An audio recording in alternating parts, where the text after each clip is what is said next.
What's up, guys? I'm BTC. With the Mercy nerfs in full effect, we're going to have a significant change in the game's meta.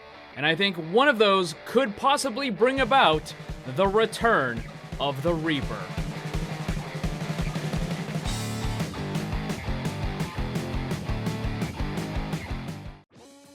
The other day, I made a pretty extensive video explaining how the changes to Mercy are going to impact the different player groupings within the game.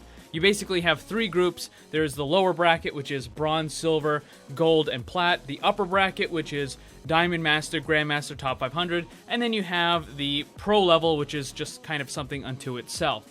So if you want to check that out, full explanation on all the Mercy changes and how much Mercy is going to be used, go check that video. There'll be a link down below.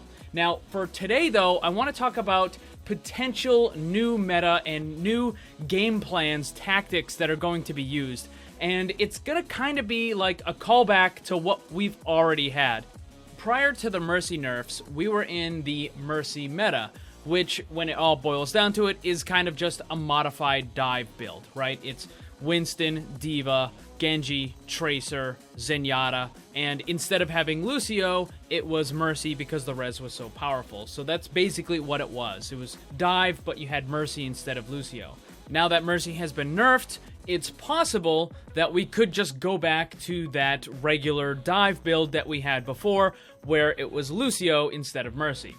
That's certainly a very strong possibility, because those high mobility characters are quite powerful, and even without the res, that lineup will still be quite effective at winning matches.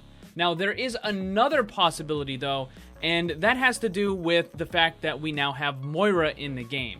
So previously we had the triple tank meta, where Ana was the main source of all the healing, and that's why it could work. But then there was a bunch of nerfs made to Ana, and then she couldn't really do it anymore, so we kind of phased out of that triple tank thing. But now that Moira is in the game, Moira plus Ana is a ridiculous, absolutely ridiculous amount of healing. So we're not just talking like triple tank here, it could possibly even be quad tank. Imagine, if you will, a lineup that has an Orisa, Reinhardt, Zarya, and a Roadhog. Or maybe swap one of those out and put a Diva in there. And then healing them is an Ana and a Moira. The amount of healing on 4 of those tanks would just be so absurd. Ana with the Bionade, and she can practically keep a lot of those tanks up by herself. But when you have a Moira healing 3 or 4 tanks at the same time with the added benefit of the Bionade, that's just ridiculous. It's just absolutely absurd the amount of healing and sustainability a lineup like that could have. I mean, how do you counter something like that? You have double barrier, possibly defense matrix, an absurd amount of healing. I mean, you could try Bastion, but I don't think it's going to work. You're probably going to have to run something basically a mirror of that in order to actually contest it.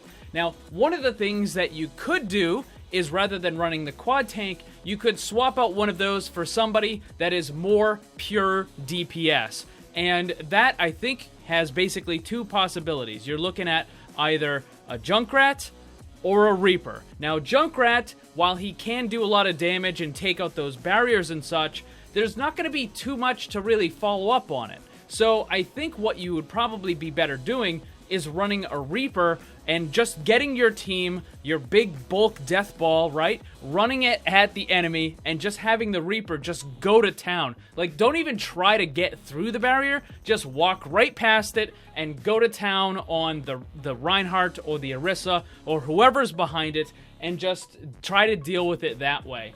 For the Reaper in that situation, your Moira can still heal you through the barriers.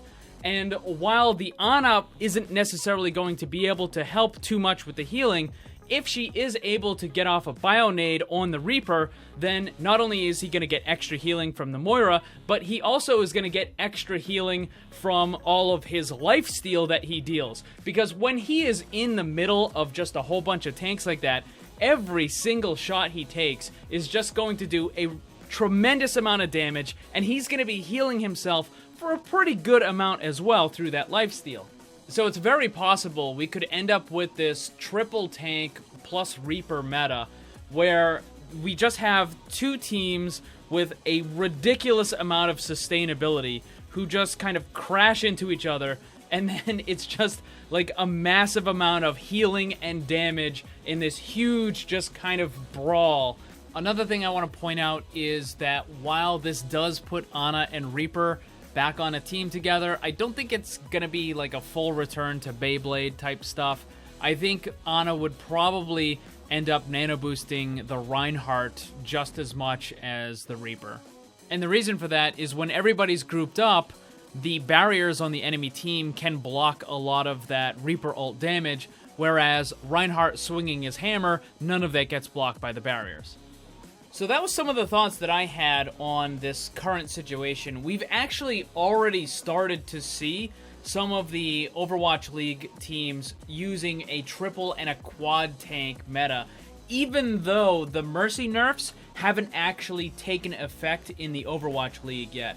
In case you didn't know, every season of the Overwatch League is broken up into stages, and the only time they apply balance changes to the characters is in between those stages. So we're not actually going to see the Mercy nerfs in the Overwatch League until Stage 2 starts. But again, even without those nerfs, we're still starting to see the triple and the quad tank popping up in the Overwatch League. So what do you guys think about that? Let me know in the comments below. Also, don't forget to check out my Discord server. Follow me on Twitter, Instagram, all that stuff. The links are down below. Thanks for watching. Remember, always blame the controller, because it's never your fault. Also, special thanks to all my Patreon supporters for helping to make this all possible. If you'd like to see what kind of cool rewards you can get for supporting the channel, check the links on screen and down below.